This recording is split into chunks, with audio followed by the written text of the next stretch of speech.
আগরতলার বাস আটকে যাত্রীদের মারধর করল ব্রাহ্মণবাড়িয়ায় মৌলবাদী বাংলাদেশিরা। তীব্র প্রতিবাদ মাননীয় মুখ্যমন্ত্রী ডাক্তার মানিক সাহার। শুনুন বিশেষ বক্তব্য। থাকুন নিউজ ত্রিপুরা ওয়ান চ্যানেলের সাথে। ভারতীয় যাত্রীদের মারধর করল, হয়রানি করল ব্রাহ্মণবাড়িয়ায়।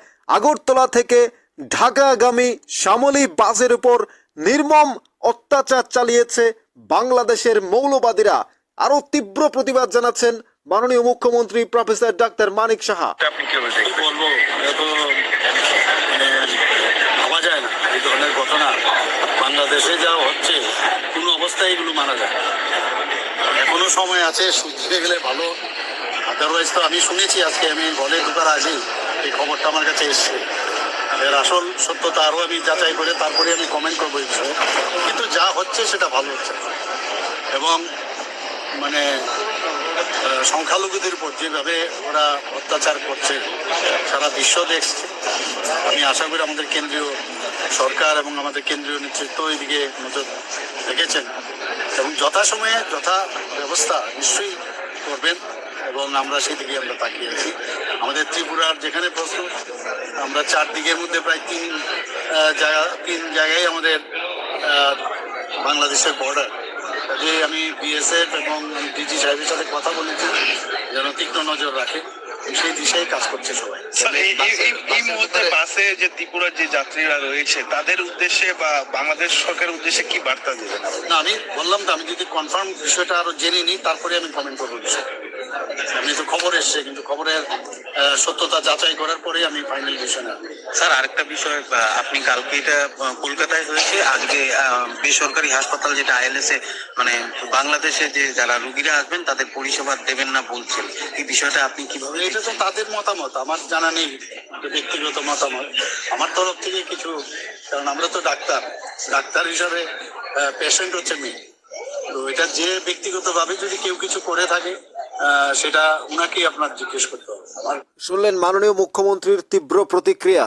আগরতলা থেকে ঢাকাগামী শ্যামলী বাসের উপর নির্মম অত্যাচার চালিয়েছে, যাত্রীদের মারধর করা হয়েছে। বাংলাদেশিরা ব্রাহ্মণবাড়িয়ায় বাস আটকে পুরো যাত্রীদের উপর নির্যাতন, অত্যাচার, পেটানো হয়েছে ইচ্ছামতো ভারতীয় নাগরিকদের, আগরতলার ত্রিপুরার নাগরিকদের। এই ঘটনা কিভাবে মেনে নেবেন আপনারা যারা ভারতবর্ষের নাগরিক, ভারতে যারা আছি? কোনোভাবে এই ঘটনা মেনে নিতে পারবো না আমরা। তীব্র আওয়াজ তুলতে হবে, ঐক্যবদ্ধ থাকতে হবে। সনাতনীদের ওপর এই নির্যাতন, এই অত্যাচার কোনোভাবে বরদাস্ত করা হবে না। মাননীয় মুখ্যমন্ত্রী প্রফেসর ডক্টর মানিক সাহা তিনিও সাবধান করে দিয়েছেন। ত্রিপুরা রাজ্য থেকে সারা ভারতবর্ষ পর্যন্ত প্রত্যেকটা জায়গায় একেবারে হসপিটালে যারা রয়েছে বাংলাদেশিরা যারা চিকিৎসা করতে আসবে তাদের সবাইকে বন্ধ করে দেওয়া হয়েছে। পরবর্তী ভিডিওতে আমরা দেখাবো আইএলএস থেকে কি বলা হয়েছে, সম্পূর্ণ বক্তব্য। এবং মাননীয় মন্ত্রী সুশান্ত চৌধুরী তিনিও প্রতিক্রিয়া দিয়েছেন। তিনি পরিবহন মন্ত্রী, তিনি দুর্ঘটনার যারা এই যাত্রীদের আটকে পিটিয়েছেন তাদের বিরুদ্ধে বাংলাদেশিদের সাবধান হওয়ার কথা বলেছেন মাননীয় মুখ্যমন্ত্রী এবং মাননীয় পরিবহন মন্ত্রী সুশান্ত চৌধুরী। এবং এই যে যাত্রীদের উপর হামলা হয়েছে, নির্যাতন হয়েছে, পেটানো হয়েছে, এই যে দুর্ঘটনা, সেটা বিগত দিনে আপনারা দেখেছেন। আর ডাক্তার ইউনূস চুপ করে আছেন, হাসছেন তিনি। ডাক্তার ইউনূসের প্রতি আপনারা কিভাবে বিশ্বাস করবেন? তিনি একজন ঘুষখোর দালাল। 26,000 কোটি টাকা নিয়ে দেশ থেকে পালিয়েছিলেন। উনি নোবেল প্রাইজ পেয়েছেন, আপনারা বিশ্বাস করেন সেটা? এই নোবেল প্রাইজ ওনাকে কেন দেওয়া হলো? এই অত্যাচার করার জন্য? ভারতীয় নাগরিকদের উপর এই অত্যাচার, এই নির্যাতন, যাত্রীবাহী গাড়িতে এভাবে হামলা। বাংলাদেশকে খাদ্য না পাঠালে না খেয়ে মরবে।